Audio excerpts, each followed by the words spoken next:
Xin chào tất cả các bạn đến với kênh du lịch của Thỏ Trắng. Hôm nay chúng mình sẽ dẫn các bạn đến một hòn đảo tươi đẹp chính là Phú Quốc. Được mệnh danh là hòn đảo ngọc, thiên đường biển xanh, cát trắng, nắng vàng. Phú Quốc là hòn đảo lớn nhất Việt Nam, nằm trong vịnh Thái Lan. Đảo Phú Quốc cùng với các đảo nhỏ ở lân cận và quần đảo Thổ Chu nằm cách đó 55 hải lý về phía tây nam và hợp thành phố Phú Quốc, tỉnh Kiên Giang. Đây cũng là thành phố đảo đầu tiên của Việt Nam.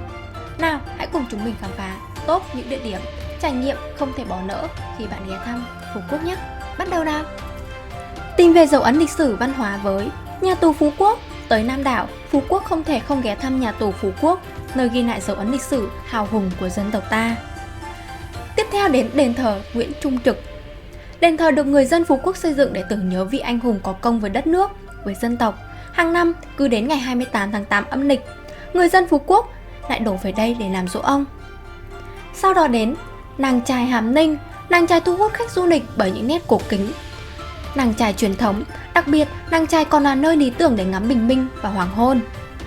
Tại đây có bán rất nhiều hải sản ngon nổi tiếng, bạn có thể thưởng thức hoặc là mang về làm quà cho người thân, bạn bè nhé. Còn gì tuyệt vời hơn khi được tắm mát, nghỉ dưỡng tại Phú Quốc. Đến bãi sau là bãi cát trắng mịn, nước biển xanh trong vắt, có thể nhìn thấy tận đáy. Nếu bạn là người yêu thích biển, không thể bỏ qua địa điểm này nhé. Bạn thử tưởng tượng xem, bạn sẽ ngồi trên bờ cát trắng, sau đó ngắm nhìn những con sóng vỗ và những cơn gió biển chạm vào mặt. Rồi ghé qua bãi Khem, khung cảnh thiên nhiên đẹp như tranh vẽ, là nước biển xanh trong vắt, có thể nhìn thấy san hô, cát trắng mịn như kem. Dù là điểm du lịch mới toanh, nhưng nơi đây lại thu hút rất nhiều du khách du lịch. Hải sản ở bãi Khem rất là tươi ngon, bạn không thể cưỡng nổi các món cá nướng, gỏi cá ngon tuyệt ở đây đâu. Giá cả lại rất là rẻ nữa chứ.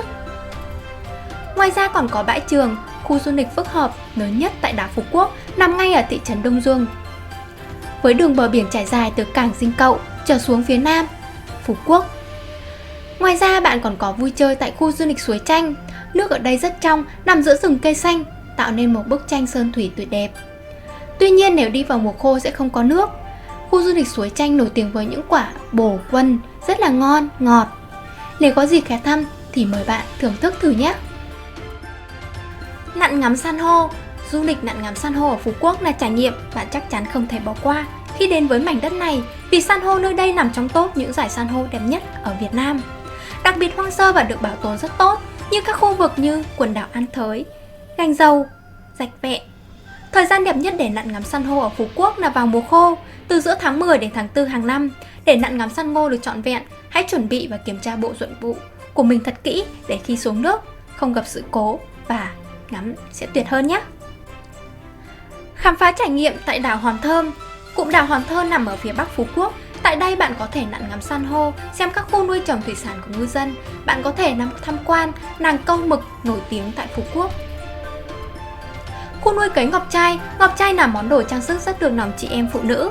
Dù là giá hơi cao một chút, đến Phú Quốc, ngọc trai được bày bán rất nhiều với giá cả đa dạng, nhiều mặt hàng khác nhau.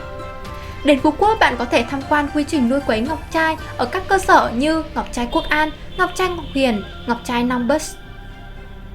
Trang trại chó xoáy Phú Quốc, cách trung tâm đường Dương Đông đi Bắc đảo khoảng 4,5 km là khu nuôi dưỡng chó xoáy Phú Quốc. Sở dĩ gọi là chó xoáy vì trên lưng của loài chó này có rất nhiều nấm xoáy. Tới đây bạn sẽ được tham quan đời sống hoang dã của loài chó quý hiếm tại Phú Quốc.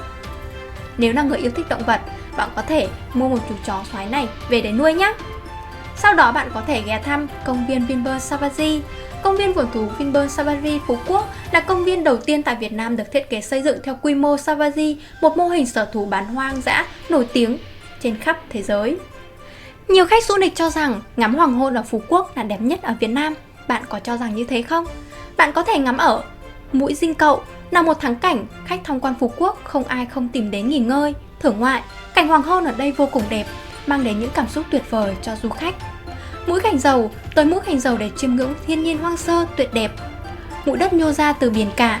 Đặc biệt, nơi đây bạn có thể nhìn thấy được hải giới của Campuchia. Ăn gì tại Phú Quốc đây? Phú Quốc không thiếu những món ăn ngon, đặc sản riêng, sẵn sàng hạ gục bất cứ tín đồ ẩm thực nào như ghẹ Hàm Ninh, hải sâm, ốc hương, nhum biển, nấm tràn, bảo ngư. Mời bạn thưởng thức những món ăn tuyệt vời này nhé. Mua gì làm quà tại Phú Quốc? Ở Phú Quốc còn nổi tiếng với những cơ sở sản xuất nước mắm ngon, và đặc biệt, tới đây bạn sẽ được tham quan những nhà thùng lớn để khám phá quy trình làm nước mắm. Bạn có thể mua về làm quà, đặc trưng Phú Quốc không lẫn vào đâu được. Phú Quốc có 3 nhà thùng sản xuất nước mắm nổi tiếng là cơ sở Thịnh Phát, Khải Hoàn, Hưng Thịnh. Ngoài ra còn có những đặc sản Phú Quốc khác bạn có thể mang về làm quà như rượu, muối tiêu, nấm tràn, hải sản khô, vân vân. Top những trải nghiệm địa điểm du lịch ấn tượng tại Phú Quốc không thể bỏ qua đến đây là kết thúc rồi. Bạn thích trải nghiệm nào nhất? Hãy comment dưới đây cho tụi mình được biết nhé. Tiếc gì một like, một đăng ký cho chúng mình nào. Xin chào và hẹn gặp lại các bạn.